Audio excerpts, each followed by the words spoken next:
On n'avait pas besoin de ça. Au comme il faut vrai. Au comme il faut vrai. Tu comprends le soutien comme la tendance. Non, la tendance n'a été au fait. Parce que quand tu es warrior, tu es warrior.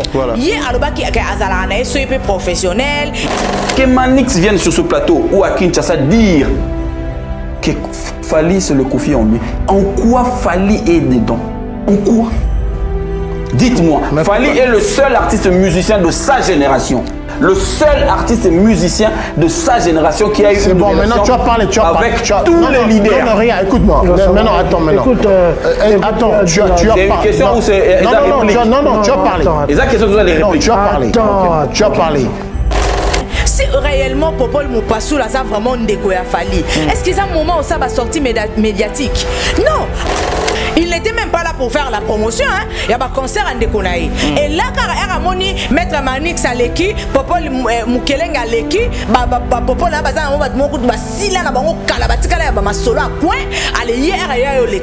non, c'est ce que c'est qui m'a bon moment. À quoi contredire jamais Nani, Maître Manix. Parce que Maître Manix a la raison sur toute la ligne. Il a dit que la vérité. Et puis il défend la vérité. Il est que du côté de la vérité. C'est Fally qui a fait qu'aujourd'hui les musiciens commencent à courir derrière le sold out. Je veux bien que Kofi fasse un sold out, que Jimé, il a eu à le faire dans le temps. Personne courait derrière le sold out. Personne. Tu vas pas me dire le contraire. On n'était pas morts. Sortie médiatique à Popol Mopassou là. C'était pas les moments Kérit. C'était pas les moments. Comment on comprend est-ce que tout passe. Tu vas qui est vrai maintenant. Tu vas soutenir qui est vrai. Et comment ça tout passe. Fallu on a faut soutenir il est proche né quoi Popol wana Mopassou là. Il y a des fois Zalawana. Azalawana pour la soutenir Ndekonaï, elle a chargé les sous dans l'émission boité. Et puis j'ai l'ina to qui pas été zonga. Fallait azober ta concert kamite. Yo mamba Jimmy Bella était là qui on a nini. Na sepela on peut on a peut limbisa na yebisa. Makamba Jimmy Bella on a Karine. Pour nani ka so eza mamba Karine yo au kota kaka pourquoi? Au moins na yo comprendre ya ba warrior ba sepela na GLT. Pourquoi pas? Parce que abima kana moment oyo makambo c'est important, ya yo kota yi important. Parce que c'est important. Asa image ya ba warrior. Parmi les bons, il y a le meilleur. Général Investment Service. Une société d'un Congolais aux capitaux 100% congolais. L'une des rares qui vous offre une gamme variée de services dans différents domaines. Nettoyage des façades des immeubles et de tout autre espace de vie. Dératisation, désinfection, désinsectisation, production de papier hygiénique, production de glaçons, spécialiste en logistique, spécialiste de l'immobilier, boulangerie, traitement des plaintes. Il met à votre disposition des camions-bennes pour l'évacuation des déchets et immondices. Le tout à des prix défiant toute concurrence. Contactez-nous au 085 090 19 99 ou au 082 79 92 076. Rendez-vous au boulevard du 30 juin, immeuble Virunga, appartement 6, premier niveau, Kinshasa, Gombe. GIS, le meilleur.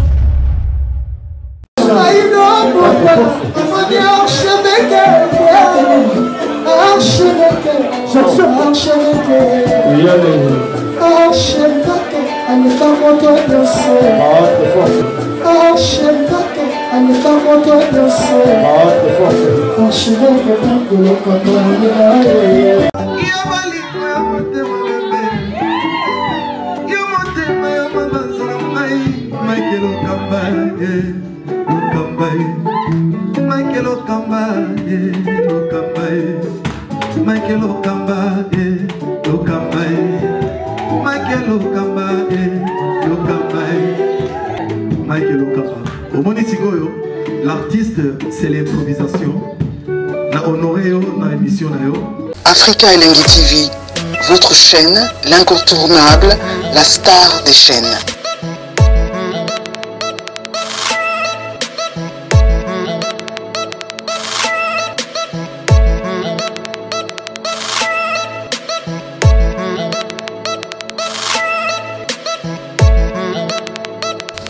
Africa Elengi TV, la magie de l'info.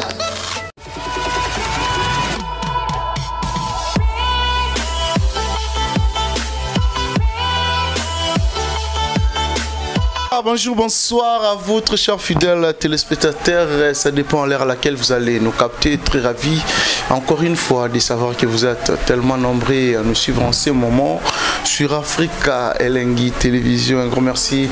Vraiment, on a battu tout à partager et puis bateau yoba commenter surtout la vidéo na biso et rosala biso énormément bien. Merci. Na battu tout balinga biso. Merci l'équipe Mobimba et Africa Elengi Télévision et puis aussi merci à notre invité à Mokola Lelo Audrey Luzolo, la disponibilité, je pense que Erosala très bien. Merci vraiment la bateau, tout balinga rabiso et puis la bateau va soutenir Arabiso de près de loin. Je vous rappelle qu'aujourd'hui, Torobeta Masolo Nyonso, sauf Elorote. Torobeta Lisolo, il y a tout dernier sortie médiatique, il y a Popol Mopasula et puis aussi sortie médiatique, il y a Popol Mokelenge, sortie médiatique, il y a Yves Kambala et puis aussi Badir Yakofi Olomide. Je pense que sortie médiatique aussi, il y a Ferrigola. Merci. Vraiment, on a battu tout Balingarabiso et puis aussi dans restaurant Yolo Ezo na Dallas chez Maréchal et Souvé et ça Balobi Tolia Bio comme il faut kuna Balobi restaurant Zamoko na Dallas ou na restaurant Yolo Ezo. Un grand merci aussi na Karine Bionsaka cosmétique. Karine Bionsaka ou Elibiso ba produit importé Madine France Balobi. Inauguration, tout de déjà espace comme il faut. Namatongi wana balobi kalaming était européen sa adresse Mobimba. Na robenga sikoyo ba grande dame, ba femme d'affaires, bato barana Lubumbashi, na Kolwezi, na Katanga, na Goma, na Boma, na Matadi, na ba province nyonso. Karine Bionsaka eye o eye libiso ba bi grande dame ba ebaki na solo. Un bon tonton Mutambongo ba ebaki na solo, ba solo parfum ya solo. Merci vraiment la bateau tout balinga biso. Merci na avec Claude Maloba, avec Claude Maloba les vieux poteaux wa Rolanda biso sikoyo. Un grand merci aussi na Jason Makasila de Bundes et puis aussi na Rodidindi Swag, Rodidindi, un bon tonton à Solara très bien à Pissi Bambote, place à Rolanda Bisso Sikoyo, David Imperial, Aigle, les boss. Au boss JB Kumaluta, les vieux pétroliers de Dallas, Yamaneli, JB Kumaluta, Yamaneli, na Pissi Bambote, place à Rolanda Bisso Sikoyo. Merci, l'équipe Mobimba Afrique Elengi Télévision, chanter ça derrière la caméra. Soit Rosa Même, Moral Nanga, à fond, la Bisso Rosala, vraiment bien là. J'ai dit déjà bonjour à Audrey Luzolo. Bonjour Kérit Ntimpi, bonjour Richard Tessa derrière la caméra. Bonjour Nababone tout ya Africa Elengi, fan club ya Africa Elengi, bato dinga vraiment kozanga émission ele kakate. Non seulement parce que fan club Kérit, mutumso mon attend so ebindenga ko s'abonner ta s'abonner non te mais en tout cas vraiment alinga te kozanga ba émission ele kaka. Si. Donc bato on a faut toujours to ça bango ke bo s'abonaka. Donc vous finissez la cloche et la notification. Non seulement vous faire la chaîne, mais il faut vous abonner. Voilà. Donc vous s'abonner et belé la chaîne Nabiso ya kitoko au vous avez information en temps réel. Et puis merci na pasteur Nanga Joël Makoba watika ngate. Merci na Nzambe o apesi biso souper malelo to kutani malgré ça fait très longtemps. Ouais, ça fait très longtemps. Non la kimite moi oyebi yo ebi kama. Bato tout na yo tellement Audrey Luzolo kewa. Non, Kéritio et Maram Nabanda au Sala. Donc voilà, tous aura tout le temps disponible. Toi, appelle-moi Maram Nabiso, mon personnel, tout ça là. Et puis, merci beaucoup. Na Baby Lady de Majester, Baby Lady vient à Moko. Et pourquoi pas à Lionel Ditamba depuis la France, je te salue mon vieux Takayo sur la bien. Au soleil, Léo qui tourne à Stepeli quoi. Et puis merci la famille Nanga Mobimba. Pourquoi pas na Batbolanda Bisso na émission. Voilà, mais sinon ça va, Maramoutou déjà c'est bon. Audrey Luzolo, les retours ou soit. Encore la copie Pembenia. Non, Bisa, yo Koramata. On va supporter Bisa pour des jours naza. Ah bon. Oh, non les cas sur actualité ya. Voilà. Audrey Luzolo. Mais sinon tout cela vraiment tout sauf rien. Je pense que a informé Marambotu tout ça l'analyse mort très professionnelle te pousse encore une fois maïle musika ndingi sala kaka ndingi te message repé sabino des meilleurs nabisoni neb sabino toutefois tout ça on pour repé sabino information il y a frais et puis une source voilà Audrey Luzolo aujourd'hui je pense que Tourbet est surtout les solo musique nabiso lelo ponayo Fally Ipupa azo représenter nini na musique à Congo. Bon, moi je pense que Fally Ipupa a un miroir. Fally Ipupa a exemplaire. Fally Ipupa a une longueur d'avance. Fally Ipupa a éclaireur. Fally Ipupa a good. Fally Ipupa a number one. Fally Ipupa a mola kisinzela. Dès to bengi na français guide. Fally Ipupa a lelo toko bengande ni génie. À génie et puis on a comment accélérer prophète. Ah bon? Ouais. Fally Ipupa prophète. Prophète. Parce que ma ramène nyonso aloba et koki sama kerit. Nyonso aloba et salama. Donc eza mutu après méditer ma rambo lelo après méditer en haut. A monango pe a salela. Comprends donc aza ponanga vraiment c'est un visionnaire. Fally Ipupa aza exemple oyo lelo soki Congo ezui sous valeur o esengeli eza grâce à Fally Ipupa. Donc le pays, le Congo de Fally Ipupa, on est fiers. On est fiers. Donc le Congo de Félix Tshisekedi non, de Mobutu non, le Congo de Fally Ipupa. Comme le roi référence. Ouais, comme le roi référence parce qu'à l'époque c'était le Congo de Papa Wemba. Au Moni, le Congo de Fally Ipupa pour ne pas citer le nom d'autres personnes ici parce que autant à Bakombo ya ba grand, ya bato ba sa maramba minene valablement. Voilà. Tu vois non? Donc voilà.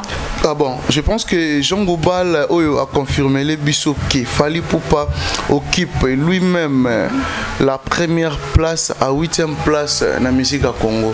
Via tout dire ma bé. Jean Goubal Petoloba avec le visa, pas artiste musicien, avec le visa ou soit à Roloba Marambo Yazomona d'après eux. Keri tomoni ezaka ba jaloux ba sorcier nde bakolo ba que Jean Goubal a eu le visa. Na ngwa ebite via na simba mo likonda nae. Oui oui. Via na bete biso ba musique ba tapaele. Obi perol moi le kana émission asala le quoi moi déconner la Fally. Ezaka na un problème té hein. Ba warrior to manka na biso respecter. Ba warrior to fachate. To pesa ba kombote, to silikate parce que c'est normal. Voilà. Chacun de nous est libre ya ko pesa opinion na ye. Selon ndenga moneli makam, selon ye ndenga comprendre makam. Mais pourquoi ezaka na tour ya Fally ba to ba silika? Moi je prends ça mal en fait. Mais est-ce que makambo Jean Goubal a lobby a kosi na nini? Botangela ngai après Fally, soto tangi tina 8e wana bochana na kati wana. Ezaka yemoko Fally 1, Fally 2, Fally 3, Fally 4. So lingo changer ba combo Fally 1, Aigle 2, Dicap 3, La Merveille 4, Efanjo, Yaya. Oh Ere Nebisayo. Donc azawana azo occupé tina 8e, to cha bato photo cha. Alobi mabete, afingite. Alobi vérité. Sur en quoi ils ont ça la batou passi. Oebi na communauté na biso batou bako se soigner té aussi longtemps bako accepter té que Fally aza le number one et puis suivi à Fally azate. Dès to ba Fally après qui ngandité après wana té. Fally azana yemoko to otanga ba kombo na nyonso so to monde ba kombo esili to banzo tanga ba mérite so to monde ba mérite esili bon to yebi ndeni to sala poto classer bana musubo ya sima. Ah bon. Parce que Fally na minute le bango il est égal à lui-même. Fally Ipupa égal à lui-même. Oui, il est égal à lui-même. On a concurrenté la minute chauffe. Fally égal à Ipupa. Bah oui. La merveille quand il Ipupa donc Azan a concurrenté. Donc moi je pense que Batou il faut pas accepter nani Jean Goubal lobby. Jean Goubal a manqué mon tout respecter. Jean Goubal n'a dit que la vérité parce que à Monaka, il est dans le monde de la musique. Il est un grand artiste na mboka na biso lelo ba ko ignorant parce que il a parlé de bien de Fally.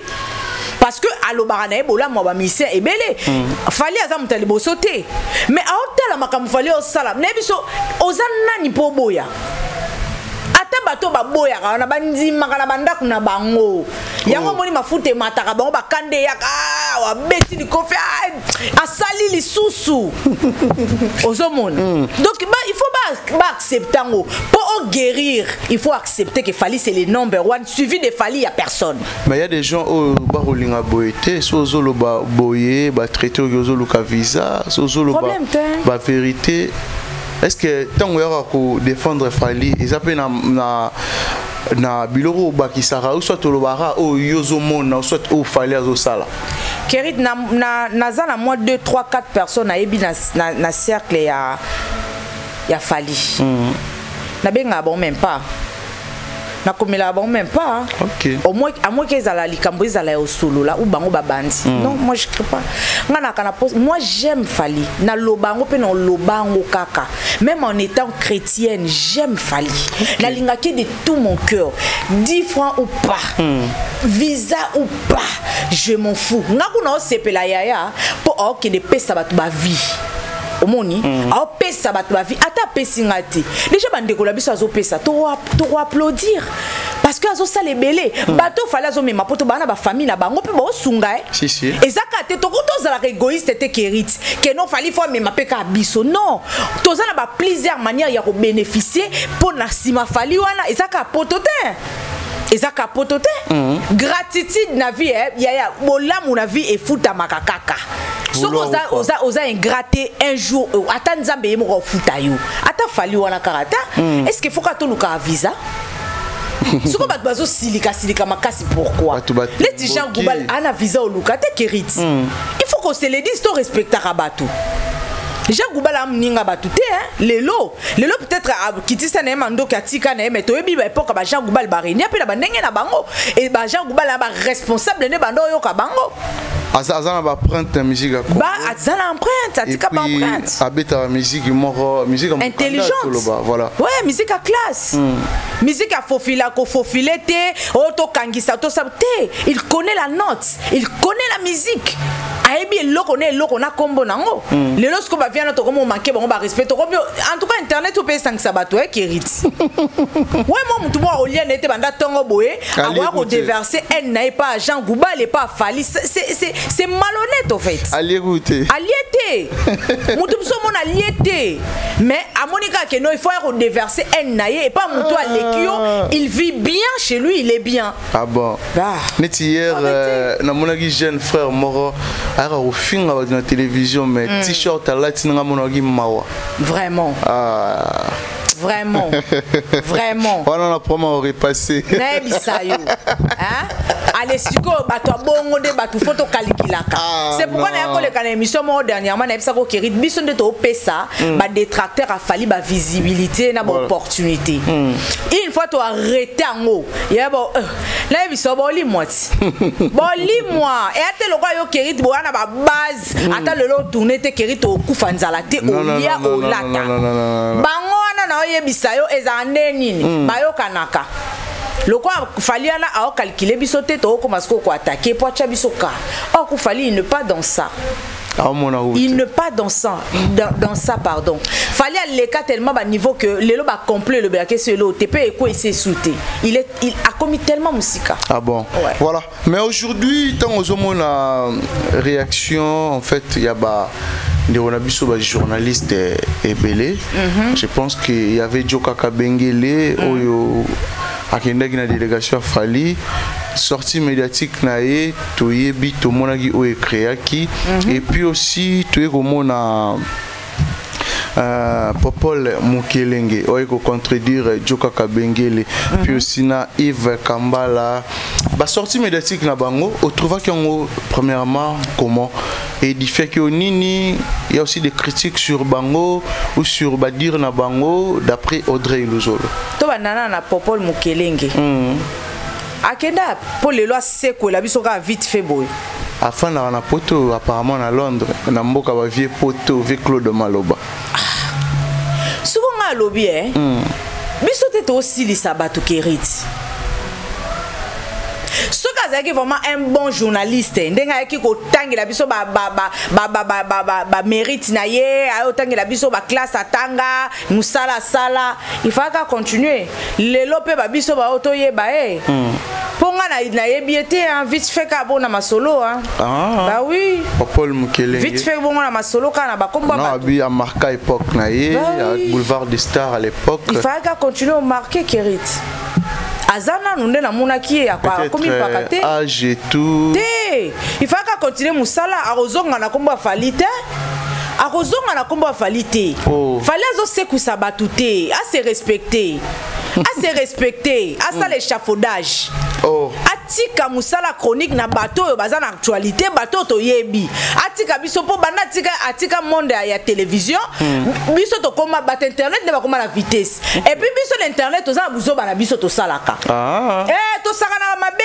awa to ko manquer respect vite fait o se mona respect ba parole en mwamba o to sala ngo atika fallait aussi que ça était atika fallait tranquille. Bon, des années Kerite na katio. To yebi biso so mutasa en simave wala. Derrière oui, to yebi biso nyoso. To yebi keza vie nabu. Vie nabu ana simave ya Popol Mukelenge. Mais na ajwana so ba comme otinda yo ezo sopa c'est que musala ezo futate. Mamba yo loba vérité zate d'après. Vérité zate. On a eu remarque zani anié be fort afali ou soit alobi mabe sur Fali. Moi je pense que na minute oyo ezala raté lo moto liaminu to elo moto beta munoko poto lo ba vérité tout la vérité elle est là, c'est Fali na ba œuvre na ye pona lo ba bongo écouter onini il faut yo kende na biso na gauche eza lo kwa mtoko ta grotte du sola mata kita ngumba mutu sala bo aider pe na suka na biso biso mamba vie nabu te en vrai, Tobo ya fort à Vienne Nabouti. Tobo ya ngote, il a marqué l'époque. Voilà. Mais si on a tant fallu, pourquoi bon balin ko accepter te bon mais on ba longue histoire pourquoi? O kutunde zana kofinde mutu abeta sali ya munene asala sold out mo sold out so totally bien ezaka kofi mumena tan wana ba sold out on e badaki koloba na te ezalaki ba soki ba place complet soki ba non vie toi la biloko wana toi la posa biloko wana te vie kola vie kola toi la posa biloko wana te vie kola ba sold out awa mutu pena joka ayela biso vraie vérité fali mutaye nango bon tobo yango te mabe existait déjà d'après toyeba na kombo wana te toyeba ngote soit c'est Fali pour pas qui a valorisé le mot sold out aujourd'hui il a valorisé ngo lelo to comme mona batunyo sold out c'est Fali ceux qui bando ça la place complète on a ezapé tant na ba terme na bango et puis ce total par rapport à ba chiffre est-ce que ba sali ya lelo minene ba sala lelo ezapé minene ba sala kala non je pense pas si comme artiste la bango na ba eko kumisa na surtout to pesa ba sali neti ba rena ya lelo bon suka na ondeni ba obeta ba za ba artiste t'es Kerit faut le ba vérité c'est respecter vieux c'est respecter nani veste wana ute Londres et bank c'est bisote ka ça te so na ba veste bon na ba plateau o eli biso ba français belé to repota na kana lingala ngo awa pe to repoto buzo ba po mutema eza muku c'est dans okolo ba français yo zo lo bana te et souk ça mutema na na tuti ba bordi pe ma biawa o sepelate mais démarche na ya lobi démarche na ye eza ba pesa ba légende valeur ba tika ko toucher ba légende donc apparemment remarqué que respect na ba légende des athées yango démarche oyo Popol Mukelenge aye nango to banda respecter ba légende de ba respecter bisoté et puis problème na biso komika tant ba légende o ba benga ki légende alongwe mususu ayo remplacer les vraies légendes RAIE la vraie parce que c'est une légende ouais, la vraie légende RAIE ne place comme problème donc bino boninga bozaka ba légende na tina fin du temps ba benga bino ka tina na fin de temps ba benga bino kaka ba légende donc muto ko remplacer binoté non biso to banda respecter ba travail na bango to banda ko respecter ba effort na bango mais pourquoi pas bango ba faire ba on c'est à sincérité parce que ça c'est l'époque des Fally il faut juste ban di bango poto de bango pe sila mbanga pe comme ça pas to lembi pe parce que ma maison monana ata bino boboyi mindele ba onzima ba bina boy fallait encore ta chicon ba chiffre zo mata ba disque d'or ba disque de platine ke zongi fallait ça m'amnene donc biso toza nyoso tozong sara var to tchela bon ravar bo kende ka botala na internet point barre donc tolo ba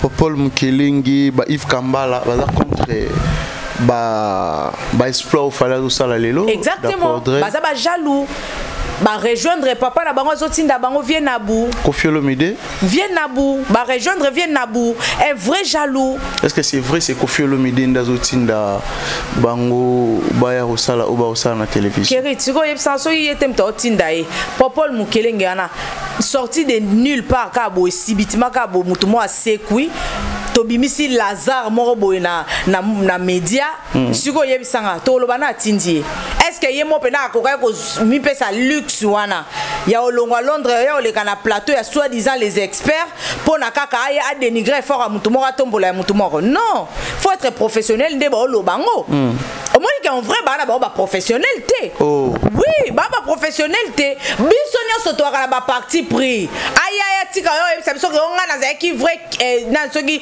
kestemen soki kestene té to yebi que vie ale mutu ya vie Nabou mais masqué biloko wana to bi ba gens onde kindarat ba jasse na siana to bien et surtout que so olungo mona pela ba vrai complot et le pas vient Nabou Koffi Olomide via mon fléri a muta ba complot a muta ba jalousie a muta ba haine a muta bo ye pela opportunité so za a osalo mabe a leko kitoko a vie moko a craindre ngana yo kake mabe nga yo kake somo via na za capable nyonso na yebisa yo a se respecter te olande la vie a faire litu tika mwana ko mona obeta ba sala minene Mon obeta double stade d'ailleurs to obeta sous ma sona binoté parce que ce qu'il fallait abeti double stade les 10 les 11 wana pe bino boza enterré ata na ndenga ba archive to bimisa binoté boza classé bon boza ba dossier classé to bimisa binoté bozala wana voilà et comme a Fally mais je pense que Popol Mopasula oyo azape cousin à Fally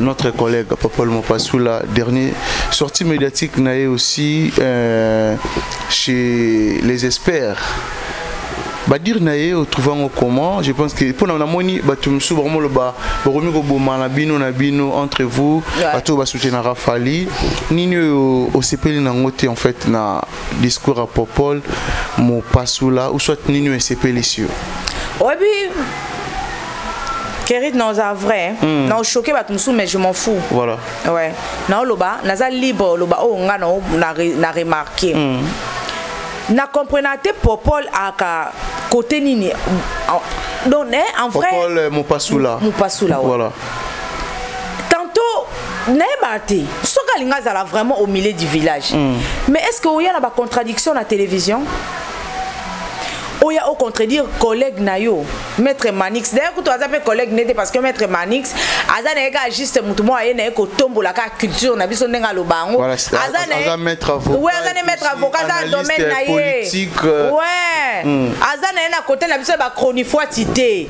ezana oka juste kaka ana ende warrior alingane kaka Fally et puis là azana côté vérité mabeza wapi et pas Popol envers Manix au contredire muninga te na télévision akokai ko benga en privé ba solo liango tout le monde a payé mobo ngapi net exemple Malika ko le ka l'émission mo akena on peut bien te place mobo na CP na onte na yo contredire Malika te non ça la ngote parce que les bibiso to ba warrior na number à Malika na minde no kenango voilà non yo contredire Malika te na télévision pour ebi parce que ne tinde nini yonde o a mieux que ye non yo a mieux que ye parce que biso le son na fan numéro 1 à Manix bon Yenda naza fan numéro 1 à Manix mais ya boy Manix alobaki Fally pour pas Koffi Olomide en mieux bien sûr aza Koffi Olomide en mieux Popol la boyango akoko boyango te pour Popol aza nani Popol kena si ça m'a grâce te mokuna ba uso sakana moi sinon à $100 s'il te plaît. Aza frère ya Fali et tout et puis Aza frère ne pandeni baza bandeko par alliance. To siemi sango pe makasi boite Keriti. Ba bandeko par alliance et non pe ndeko pe direct ndeto kanisa. Peut-être pour alinga frère naye alingité. Te ya ko congé na TVT Keriti. Ako aza monopole wana te. Na lingake makasi mais tant la tali émission na qui dessus. Mais et pourtant à auto ça la directement na TikTok. J'ai aimé, j'ai même commenté. Ba Queen Sissi ba moni. Queen Sissi depuis TikTok j'étais sali ma chérie. Ma charou. Na commenté on a ba moni. Omoni aloba ki bien mais azana ba tendance mo er mo bondier na comprendre. So yi makamba bolingo zue mutu aye abungisi makamususu. La éviter vraiment. Comment ba warrior to bunda entre biso boy. C'est pas bon. Mais pourquoi à chaque fois Fali soit dans un événement tout le monde a tiré entre les warriors et qui na gauche et zongi na droite. Exactement. C'est ça le problème. Les warriors ne sont pas unis. Il faut tout le bango. Ba warrior ba unité. Hein Keriti. Il faut tous à la unis. Hein? Si réellement Popol Moupasou là ça vraiment ndeko ya Fali. Est-ce qu'ils ont un moment où ça va sortir médiatique? Non, alingaka se taire parce que ça fait longtemps il y a battant et les belé à tout monde il a bisoté place ni Popol à l'équipe na TV pas loba.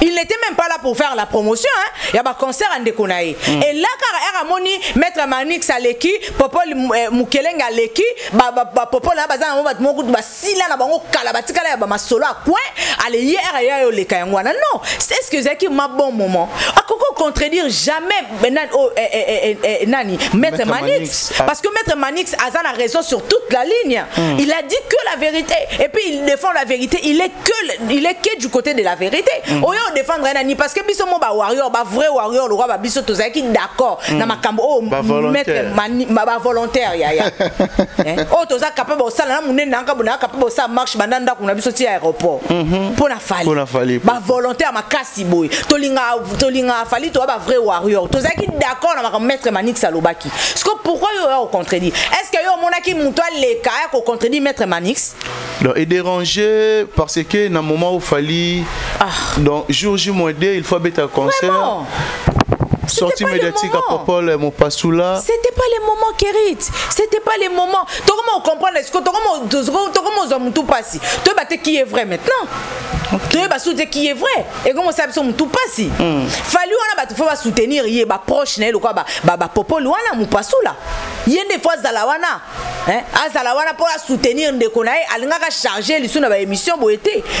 Actualité bah congolais a kana muto alanda place buzobeza. Abo ça n'est que concert les photo le la concert a comme na ba débat na oh Maître Manix aleka ke loba ki boy non parce que congolais lukaka place nini ma ezo chola et sika nini ma place ezali babundi wapi ba fingana ki ba loba ki nini congolais il est là-bas mais ya boyi likambo ke Fali za la Kofi en mieux ya on a lobby hein ce qu'on a na loba ba propos na nga etenir nga mokoti Fali mtayero ça n'engage que moi ceux qui prisonniers ke nga mokoti Fali te Popol te ce qu'on Maître Manix pour na hier mon il faut loba bongo en quoi ils ont déraché Popol il peut mon il faut y au la manière ne mo boye parce que ça muta maele o yo corrigeant la manière mo mais d'une manière très intelligente sans pourtant au simba place wana pour place wana au simba on ndengeni pour place wana za mabete aloba ki mabete oui sur yo ça non quand on parle de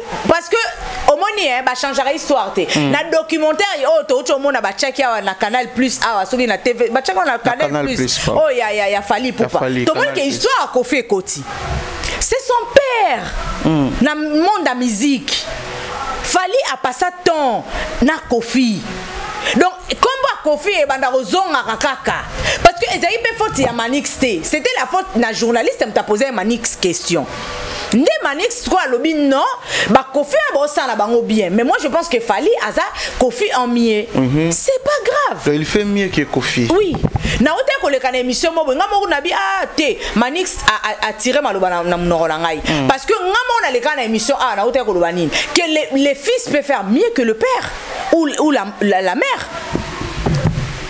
parce que nga mo prière na nga na auto le bakezala ka bana na ba sala plus que nga oh nga simba ki te simbe la bana na nga eza grave il n'a dit que la vérité ce qu'on pona nini popo le roleka pour ya contredire on n'avait pas besoin de ça au comme il faut vrai na moment oyo au comme il faut vrai tu comprendre au souster comme la tendance non ba tendance n'a été au fait parce que quand tu es warrior voilà. Hier alobaki azala na so épée professionnel azala na mona pas comme ça ba héritier watanabe biso dérangeant na biso ba warrior parce que c'est son travail il peut pas rester focus ken a fallu parce que il y a des actualités aussi na bangambo msusu il faut lobelango voilà. Mais sur yebisa na même sur aux professionnels aux honnêtes au lobakuna mais pourquoi venir contredire moninga na warrior et sonner mabe ouais. Mais il aza contenté pour mon passage à Popol Mukelenge et puis aussi passage à Yves Kambala badir na bango envers Fally Ipupa. Je pense que pour na Popol on passe sous la base reconnaître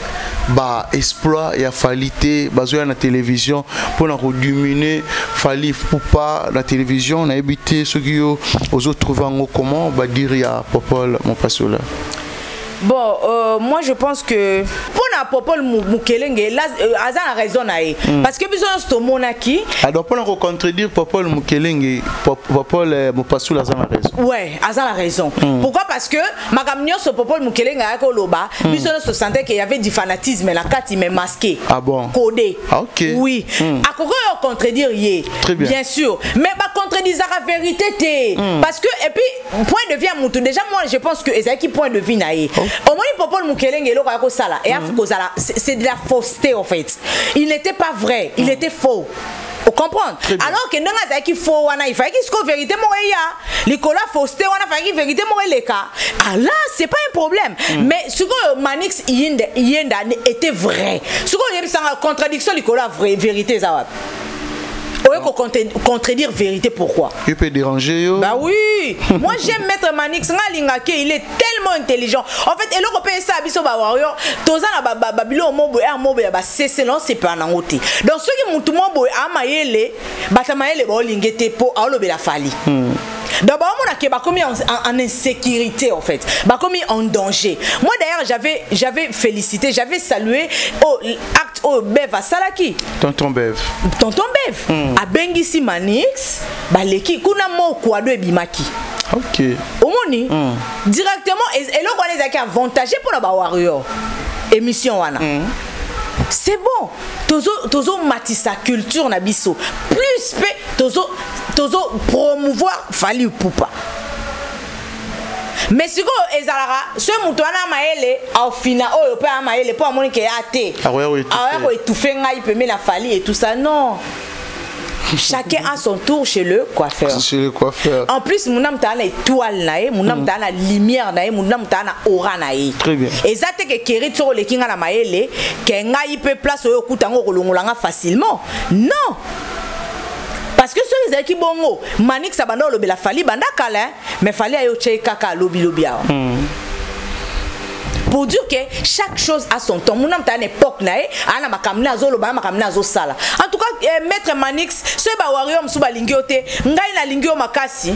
Continuez bongo, sala musala no kitoko ya tout à bordure ni ata toleka parce que de gré ou de force. Vérité, voilà, la vérité, je pense que tous à la paix concentré na Lyon à Bordeaux. Exactement. Où ils a bientôt dans 2 jours.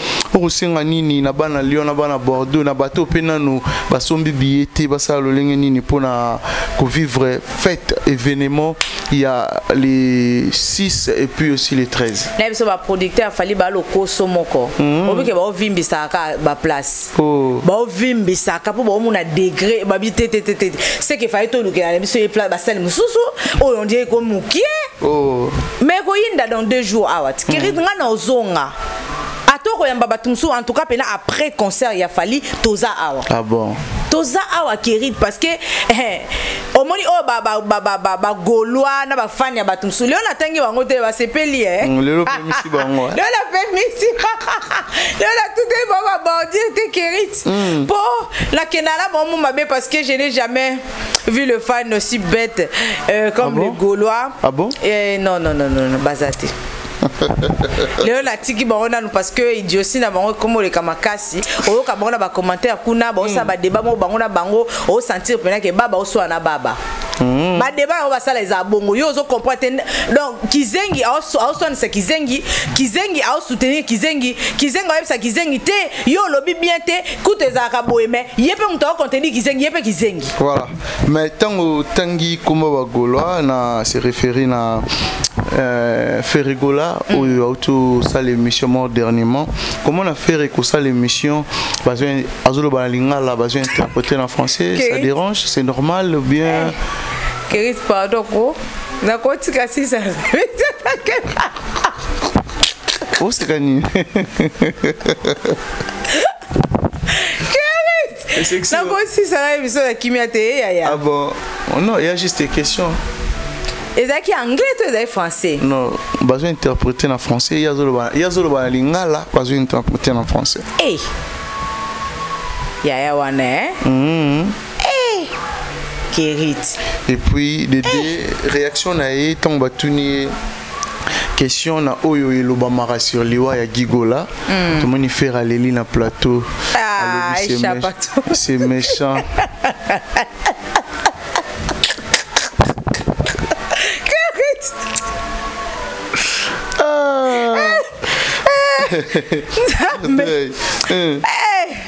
Alinga ba simba na te Aleli, leader Aleli. Te alinga ba simba na te. Non, il a musi pota. Na bisa ondo kinda lela na bata surtout so ebi ali mutu.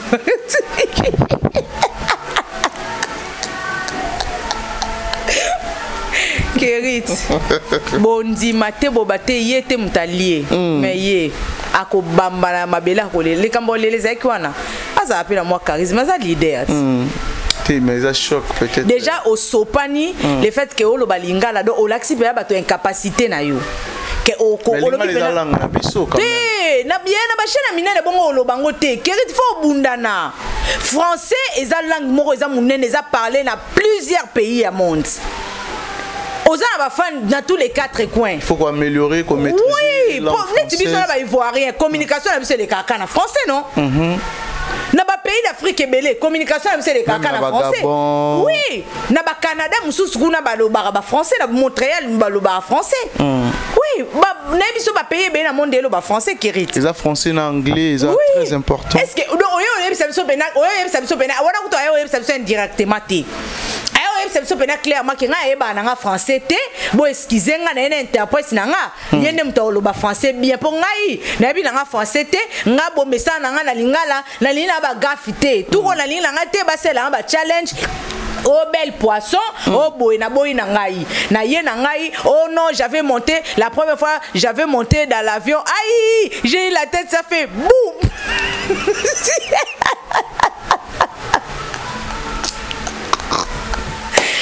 Oh Seigneur. J'ai pris les médicaments, la tête a tourné où? Boy na yango pour na respect na mon père l'hôpital na zona interprète a na ko interpréter na boy na ba challenge ya ba bêtise mais ça m'a soni pe di kono en tant que leader faut avoir du charisme OK les bat na plateau pourquoi parce que il passe wana o e ça te ga yo ki on de lelo non passe wana pe na poto ndima ka yo ka ki on pe na bien Gigo la Koufi Angara reporté Stade des Martyrs. Arabeta, t'as gagné au bêta pour Ani. Pour ceux qui vont m'azaï, ben a douleur à solo. À bêta Stade des Martyrs, si réellement. Azaï a douleur à solo. À bêta Stade des Martyrs, pourquoi et comment? Non, Fagati, quand on les sur un plateau, t'es bon, ils appellent na sensé. Hein, faut appeler na moi charisme. Mais il y a na boya ngwana. Hein, manque il y a ba complexe d'infériorité wana. Kozanga nenga ko se défendre na français alors comme on les là-bas. Batamo a roulé là pourquoi Faka loba pena loba place wana s'exprimer hein parce que ata loba qui peut anga longwane pe biso ngona mutu pete o peto kanisaka po ezaka pe bongo ato leli o lela pourquoi ko lela ne ko bakisa susu nini et ton dit to confirmer sous pays akaye ezakaye ah bon mais comment c'est Léo Scram au passali vidéo après passage à Popol mon passou là à Roseka à lobby pourquoi bata fali baromi kolela d'après c'est Léo tolela nini ai bomi ko lela aussi on a champion leli biso to ba champion biso za ko ta vérité Keriti nga ko benga émission brusquement no ya no za mambo loba parce que si je parle de Fally na ozanga mambo loba te ato soli ka Fally na dernière minute to glyph to bois ki mwa nani batu musuba biselo azanga soni kaka makamba batu ko ya ko diembela ye ka ko diembela monde na sila penda solo c'est le scrap sila garçon là est-ce que Marambo est concerné payé il y a to ko tsala biso était Keriti soton to ko teta sila penza omoni pela ko sila no ba kipote partout kendo tout ababorder ba kipote sila penza et puis atana soni to si omoni ko to yo ko sila no na préféré Bill Clinton pardon yote aussi façon sile là batu musuba bien est-ce que c'est le na classe azari mayele te c'est le wana za bato azaki ba jara bato bando formé ba kiri na basuka ya baban omoni baban suka ezana ba équipe ezana ba kiri mo bando sala maana omona baza chef na bango nde ba sele yo ba sele bazaki ba jara bato mo ata bo banzo tangisa banda tongo tipo qu'on comprendre l'autre ada na clique na mo asala ba kenda ko déranger na classe ba sele wana ba grande dérangère ba grand bodé en tout cas c'est le oza bourré qui moko no bango yoku no bango te na classe za mayele te yoku no bango te na classe za mayele te petit lelo pe ki makizo bano ezo continuer yo pe no bango te no tango pe sele yo wa pe bourrique c'est le scram Poutine ya wapi sans esprit no so mona Poutine aleka bat bo lenga yo so mona Poutine sans esprit modèle wana so mona Poutine bourrique bongo Poutine mo bimba inspiration sileti le musique kweya Poutine mon boko mo diembela muninga no artiste batu musuba lobi c'est Léo a comment chroni foati ou soit azara artiste et musicien nga mona c'est Léo a kota cave ya munzo ya mwasi moko za na mlim mabete boye et ça la bo excuser pour na terme Keriti pour na ibande na boaka ki pasteur mais na omona na comme tout abordi on mabé bo excuser va excuser on dira qu'avant mwasi mo za milimo mabe atikele on na munoko kota na libumu ekenda ekabwane makamne na linga ngote il était partout. Voilà Audrey Luzolo, je pense que Lelo on a besoin vraiment partout dans le monde à faire Jimmy Bella ou oyo na moni bakomba batebele zobima Jimmy Bella ou Karine Mokonzi, Saratola, Gel Show et les autres. Aux 8 ans, Rolanda, CG Wana? Ouais, bien pinta. Ah bon? Nini Yamabe, Yozomona na Marambo nyonso. Mutaliboso na obanda ko lobela ita parce que wana aza grand frère nanga Prince Bakali. Ah ok, Prince Bakali. Ouais, grand frère nanga la linga ke mingi asunginga makasi na monde média. Voilà. Yaya se respecté Kirozo côté ze Kirimo basi ba pola. Nene ya Muyibi. Olobi? Nene ya Muyibi, grand voleuse du monde entier escroc. Nene ya Kelo. Tozui Karine. Donc moi si mon penzako, donc vous m'écoutez tata zwananga kutuki. Donc na habité. Donc moi si mon sans valeur assez respectaraté. Karine Mokonzi. Oui, a BBC ba vie ba fille belle na comportement na yi. OK. Oh ba applaudi ça. Ngala ka contre yango. Ah OK. Tango lo barake.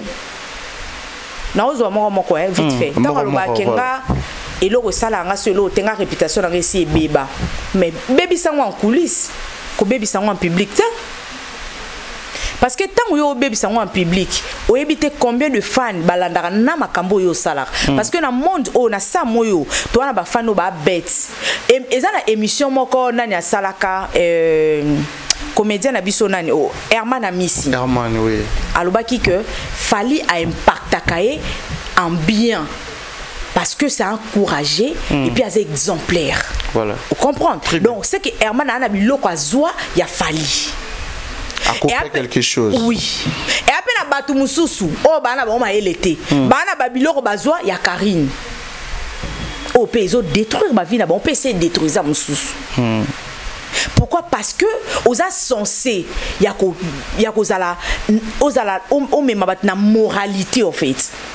au laxa ba jeune fille ba jeune maman que même au bal ya kimio au coco continuer vino mais dans les biens parce que et arrivera ma bémo be commis mais tu peux réparer ça et puis te rattraper et ça te gozo continuer na kata ma bé ceux qui vino et beba nous on s'en fout éperdument toi na tina nangote mais pour na sko ba fan club naï a pe ça bango exemple nini aza soufi moi exemplaire ti aza bena fi mo fo ba omoni ba genre ba fi na ba calendrier ba zaki pe moi si moi sel mabe ba bimise libanda mboka ba bua ki pe libanda communauté ba Karine Mokondi wana alors Jimmy Belaou aza mutu mo lukane visibilité ata oyebise kende ko tika kimamba mutaka na banda la pour la visibilité otika ne mutaka baza ba boss mo ba se spectateur pour na modèle gel la fingeli wana ça va pas et puis gel ina to ke pas etozonga fallait azobeta concert kamingte yo ba Jimmy Belaou etala ki ona nini na sepela radon pepe wana pepe na limbisa na yebisa makamba Jimmy Belaou na Karine pona ni kaso eza makamba Karine yo okota kaka pourquoi batanga ekombo na ye ke yinda non c'est qui na important te akoka ki omoni des ana ko ene olexa makambo bongo ene ko répondre toi na concert munene ezela biso omoni na yo comprendre yango ba warrior ba sepela na GLT pourquoi parce que abima kana moment oyo makambo c'est important ya yo kota ye important te parce que makambo c'est important te aza image ya ba warrior parce que aza warrior alobakata la maka omoni donc o bazolo ba bat ba otala ngo ba omonango siko tango yo zoya na makambo mo promotion eza osala bien que asala pe ba promotion a fallu bien sûr mais makambo wana vraiment etala na ngo ete batanga ikombone vite fait ba concerner zaki nene ya muyibi na Karine la pétasse nene ya nani nene ya muyibi na Karine la pétasse na otanga bango bongo parce que bango mo pesa nga kanda oui boko sa makambuzo ba bongo te na réseaux sociaux boya yango na lobby dignité za asute moi ça rasu na respecter na personnalité na été donc ba makam na bino ba vie de couple la bino ba vie amoureuse na bino pourquoi boya aussi ça on a réseaux sociaux est-ce que réseaux sociaux za tribunal mais tango mona nene ya imaginer le belaroni nene akuto mobile na yeba na te soka botane limai to yeba te nana yoka te kwa za ka ex ya boy neti ba biso ba otozala ba ex ba yebana oko ba peke ex mo boy na za na junior mo aza ex na ngai mais ye ex na ye to yoka ta ex nete soka za rappel lesbienne soka za la ba mari de nuit na ye mutabota za lesbienne bongo siko ye bo Keri doit lesbienne bo bota Keri tu comme ko ya ba bo c'est ko to na TV ba lesbienne bo bota mais moi je pense que ba fille wana ba comme ça la sonne ya communauté na biso ba comme ça sonne surtout Karine baboyo na kinganzi oye na mususu baboyo kinganzi yoka wa usambusa mibali o la même o ma fils o mobala sambwa na été mobala sambwa na été net na minute o eza ba fille ebele bazo rêver ka ba ma fils wana bazo rêver ma fils wana ka oyo fingaki bana posa na ye. Donc pour dire mobala sambwa te moi si muta sambwaka il y aura un moment ba mibalo ba prochaine za ba mibalo ba mitu esala te un vrai homme o mutu esala aolinga Karine te aolinga Karine to kezoni kuna muta bima bima na ba mise kili et puis on continue ça en tout cas vraiment bon moi je pense que ba to Hollande te ba exemplaire ti voilà aussi na ba warrior tout ni parce que na moni ba tumsu ba bi ba warrior ba bima na distraction ba za la concentrer na ba événement il y a Fally Ipupa Fally Ipupa za marambe bela rosala ya servir ba mourir la bonne musique ba fanatique na ye ba to ba remeka kokota na distraction o lo bana bango nini pour que ba za la focus concentré na Fally Ipupa non ba bima na distraction toi na ba date ebele comprendre toi na ba date ebele fallait ochobeta Afro Nation festival ouais festival et Zui Makase Kangi et ça les succès à innover à na pasika exactement et ça ka loka ba brancher yo pango yo arena et yakina maramlango bukaye et tout voilà festival pays na maramlango et ça ka loka dasa weza loka ba brancher na korozo lenga na comprendre na ote comment mata Fally Keri qui es-tu qui es-tu topona topona pe à côté malamu Fally Ipupa avec yo kazobina avec qui sexy moko Fally Ipupa fallait au boma batou ba l'autre là ba sale à relever des rideaux sale à lever des rideaux la bino soki na 32 mindele na kati yo kande ba omonango omoni buzz et pardon comment actualité ba cadra kango actualité ba protéger ango Bo panza actualité te. L'actualité pour le moment c'est Fally. Na ba makamna zo sala minene ba concert azo livré ba date ne sika ba netibo moni loko uchodo ba makamba pa wana à innover dans chaque production na azo bima na eloko sika en fait et salio comment na Fally Ipupa bon et puis Dédé les lots moni ba golo comment baza content comment baza RCP là avant bande ko traiter Fally qui émission ba festival et tout les lots tant ba zuper ba ko CP là ba robeta tolo et au salo comment nani ba goloa ndé ba ko CP là pour un concert à festival à faire avant ba notre traiter Fally émission ba festival Moya razu de 30 kérits villageois et na ville yoka villageois et na ville nano a gagné vite mais au CP là aibi peso on était dans so là libanda et à makamba golo ba osala c'est la moni mboka mboka kitoko donc bo sali on a retard d'abord de 1 de 2 l'équipe qui to côté de 3 ils essaient pas enlever les rideaux mais ça festival est-ce que comment les a quantité il a fait tout le monde n'évite peut-être pour les nalanda makamna monter si bitima ka boyo yé pas au bêta neti mutu mo coopéra qui a ça enlever les rideaux oui ah bon voilà et puis quand c'est en les cas qui toroté il y a biso les cas qui bien il y a biso c'est très bien fomona mindele ba sepeli bikolo na bikolo bat balobi malgré fallait kota qui tard mais bat babi tozo zela ka fali il y a niki en les qui non inaperçu niki so asimba drapeau na biso te en les canons inaperçu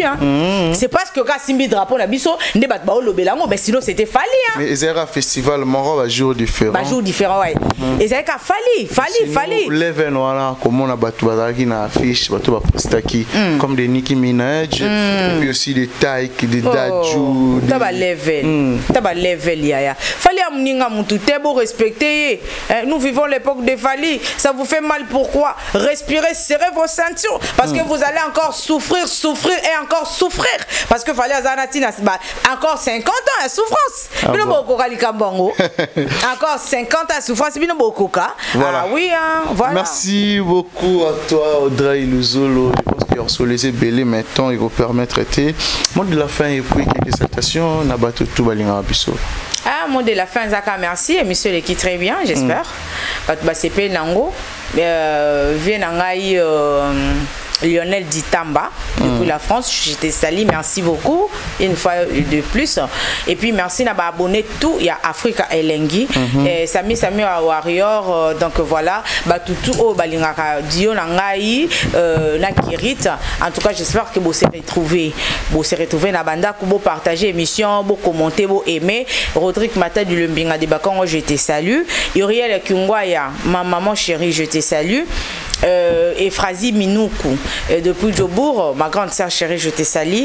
Marcel Mazamba depuis l'INSS Matadi, prêtre, boss de boss, je te salue. Motema Sylvine Tumba, Yaya Nanga Moko, Gracela Jeviboudou, Motema ya Mosali, Mokambi, na cité Betel Wana na Mwanda, je te salue déjà.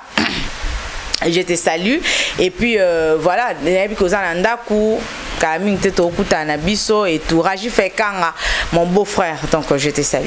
Ah bon, au Bosani Mutumoro, biso l'autre fois Noëlla Kunga, na pisi bambote belle place à Rolanda biso à part Noëlla Kunga. Teye to bois que t'as en rouge. Ah bon. Voilà, merci beaucoup à Noëlla Kunga et grand merci à Rodi Dindi Swag, Rodi Dindi un bon tonton à François na pisi bambote Rodi Dindi Swag moi Nzambe toujours. Merci aussi à Maître Waza Suprême, Maître Waza en Belgique. Mboka baro ya mboka ya ba Obed Mbemba na PC Bambote. Merci aussi bon séjour à mon ami banquier Megra Mangwana. Merci aussi na Jason et Makasila de Bundes. Merci na David Impérial Aigle. Merci na Claude Maloba les vieux poteaux avec Claude Maloba na PC Bambote belé à Rolanda biso PC Koyo. Merci vraiment na bato tout balinga biso na bato ba partage et puis na bato ba commenter surtout la vidéo na biso encore merci na boss JB Kumalu Kumaluta, les vrais pétroliers de Dallas, JB Kumaluta, monté Maman Nelly.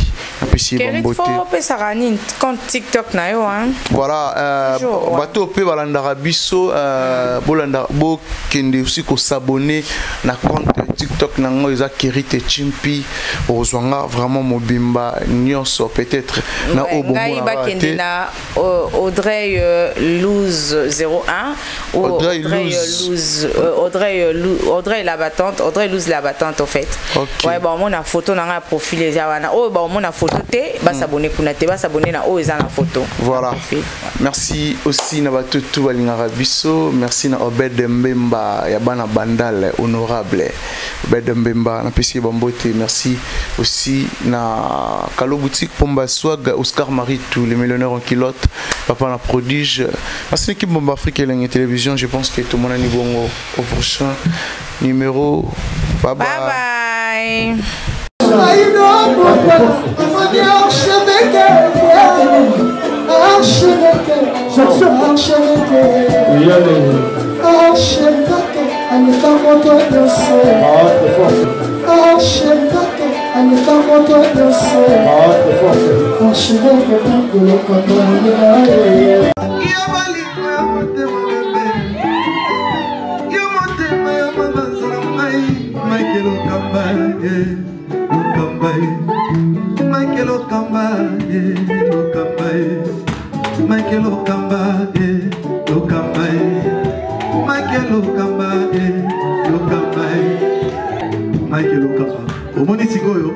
L'artiste, c'est l'improvisation. La honoré dans l'émission. Africa Elengi TV, votre chaîne, l'incontournable, la star des chaînes.